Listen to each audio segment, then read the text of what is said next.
Hello and welcome back to High Peak Education. Here I have a rotational kinematics problem. A digital audio compact disc carries data, each bit of which occupies 0.6 micrometers along a continuous spiral track from the inner circumference of the disc to the outer edge.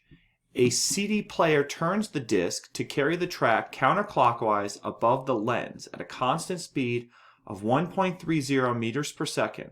Find the required angular speed A at the beginning of the recording where the spiral has a radius of 2.30 centimeters, B at the end of the recording where the spiral has a radius of 5.80 centimeters, C, a full-length recording lasts 74 minutes 33 seconds. Find the average acceleration of the disc. D, assuming the acceleration is constant, find the total angular displacement of the disc as it plays.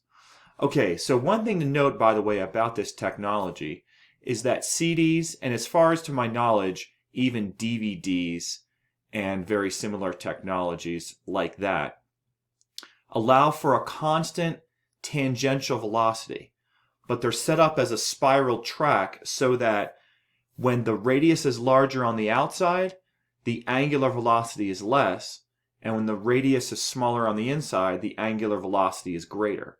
So when you change track on a CD or you change track on a DVD or maybe even a Blu-ray disc, I suppose, then you are going to be changing the angular velocity.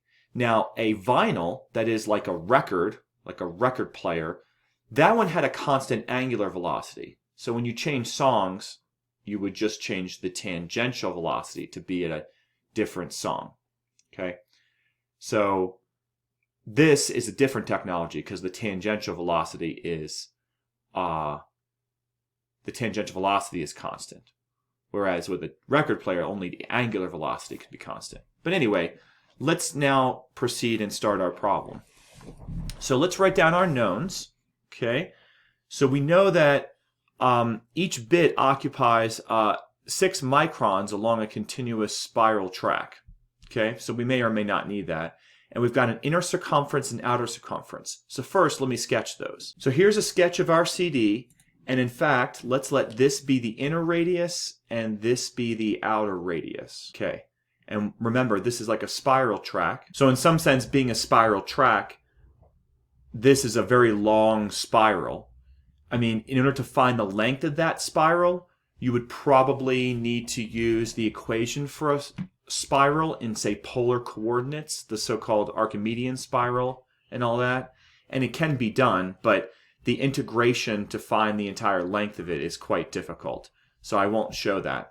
But anyway, notice that we know that it turns counterclockwise, so it's rotating this direction. And we know the velocity, that is the linear or the tangential velocity, is 1.30 meters per second. So the beginning of the recording are at the beginning. So beginning, let's call it, is 2.30 centimeters. So that's 0.023 meters. At the end of the recording, so let's call this RE, the end. So this is RB right here, and then this right here is R at the end. And then that was 5.80 centimeters. So let's get that in SI units as well. 0.0580 meters. Now, we also know the length of the recording, and that's 74 minutes 33 seconds. So we should convert 74 minutes into seconds. So I think that for every 1 minute, there's 60 seconds. So then we should add to that 33 seconds. Now, by the way, most CDs where you can record, and even DVDs and so on, the idea is that they actually list how long the recording time is or the data size. So we can calculate that. So let's go ahead and get that number. So we need 74 times 60, 74 times 60, and then we'll add 33 seconds. So we've got 4473. So let's write that down. That's an exact number. 4,473 seconds. 4,473 seconds, that's the time. We'll need that for part C. And then we also want to find the average angular acceleration in part D. Okay, so let's solve each of these problems. For part A, we want the angular speed, so that's omega at the beginning, is going to be the linear velocity, that's v, over the radius at the beginning. So that's 1.30 meters per second divided by the radius of 0.023 meters. So let's get this number. So 1.3 divided by 0.023 should be 56.5 or so radians per second. So 56.5 radians per second. Now for part B, we use the exact same equation, but it should be omega at the end. Should be v, the tangential velocity stays constant, divided by the radius at the end. So that's 1.30 meters per second divided by the radius of 0.0580 meters. So using the calculator, we can repeat the same numbers, but let's just do 0.058 and overwrite. So that should be 22.4 radians per second. Okay, now that we have part A and B solved, let's deal with part C. We want to find the average angular acceleration of the disk. Well, so this is actually part C here. So for part C, the alpha is going to be the average acceleration. That's going to be the change in omega over the change in time. Now we found what the change in time was, but we need the change in omega. So that's omega final minus omega initial divided by the length of the track.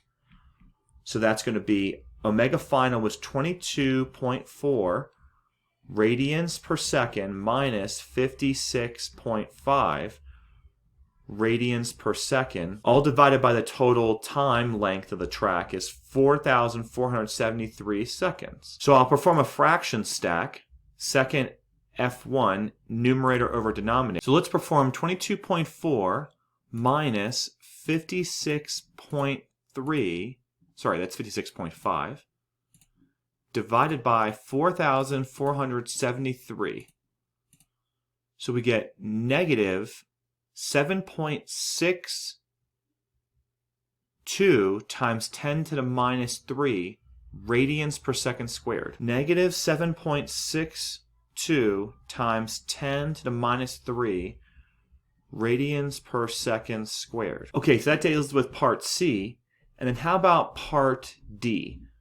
Find the total angular displacement at the disk as it plays, if we assume that this alpha is constant.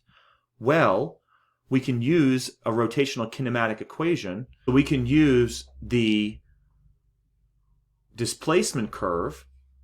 So this one is already solved for delta theta. So delta theta is omega initial times t plus 1/2 alpha t squared. So let's put the numbers in.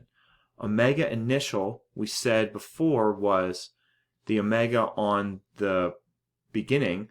So that's 56.5 radians per second times the time of 4,473 seconds plus 1/2 alpha, which is this value, negative 7.62 times 10 to the minus 3 radians per second squared times the time of 4,473 seconds squared. So we should work that out, and I'm about out of space, so I'll just squeeze it in here. So we've set this up in here, 56.5 multiplied by 4,473 plus 0.5, because that's a half, times negative 7.62 times 10 to the minus 3 times 4,473 squared.